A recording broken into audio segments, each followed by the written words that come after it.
racism in the Muslim community is alive and well. See, I started by speaking about how in society racism is alive and well, but we know for a fact that racism in the Muslim community is alive and well. And if you want one example, and I will say this time and time again, look at marriage. But I want us to take this even a deeper level and look at what the Quran says about marriage in the context of diversity. Go back to Surah Ar-Rum, from ayah 20 to 22.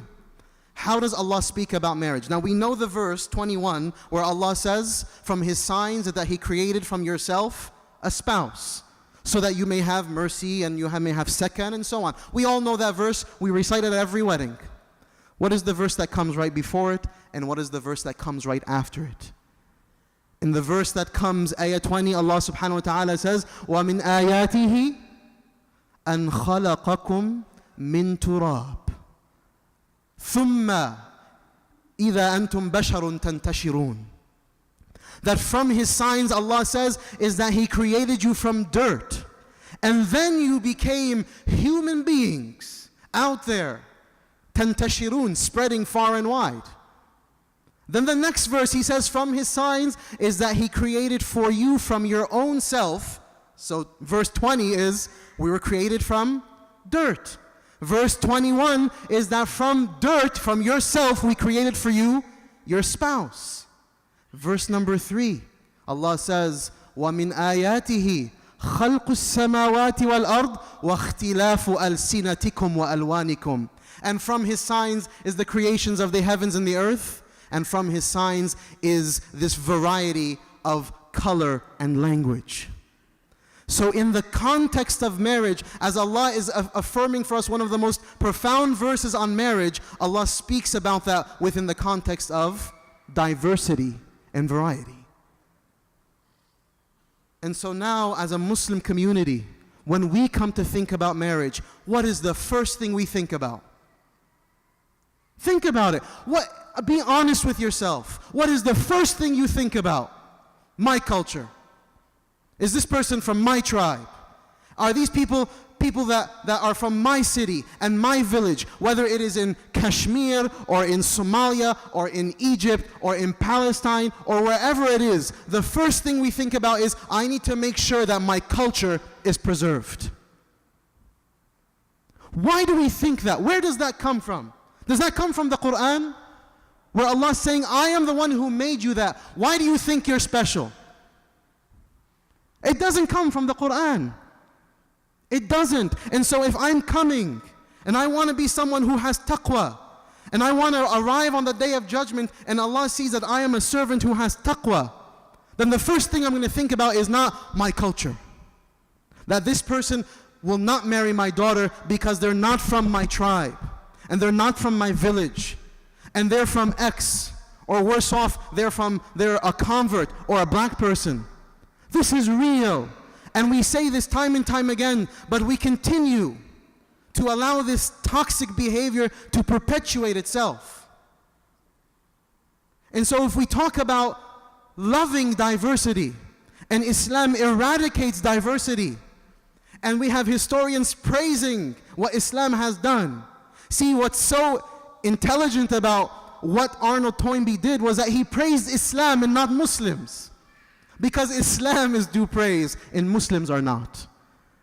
Inna akramakum indallahi atqakum. You're not special just because you're a Muslim. You can be a Muslim but have no taqwa. That's real. You can be a Muslim and be fueled with racism. You can be a Muslim and fueled with nationalism. And that is very present, and we all know it. Every single Muslim community in this country has to deal with an Arab mosque, a Somali mosque, an Indian mosque, a Turkish mosque. We all have to deal with that. Then even when we come, subhanAllah, into one space, we're still very comfortable in our own little enclaves. And the thought of someone who prays salah with me every single day to marry my daughter, but because they don't share my complexion, is an abomination that I can't even think about. I have people who come to me to my office every single day. And one of the most toxic things that are destroying the fabric of the Muslim community is this obsession with my culture. Wallahi, brothers and sisters, wallahi, on the Day of Judgment, Allah is not going to say, oh please, brother or sister from this tribe, please come forward. We're all going to be naked, standing in front of Allah subhanahu wa ta'ala. The complexion of our skin means nothing. The tribe that we come from means nothing. The clan that we come from means nothing. The nation that we come from means nothing. And the only thing that matters is إِلَّا مَنْ أَتَى اللَّهَ بِقَلْبٍ سَلِيمٍ, except for those who come to Allah with a sound heart. That's what matters on the Day of Judgment.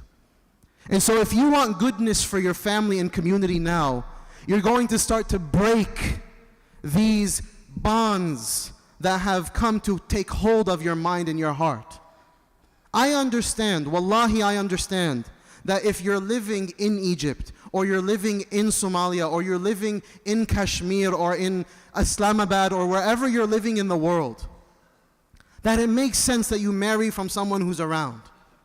But when Allah has willed it, that you come into a country that by design is so remarkably diverse, it is Allah's will, no one else's. Just like Allah willed that the fruit and vegetation and mountains would be of different colors, He willed that America would be in this fashion.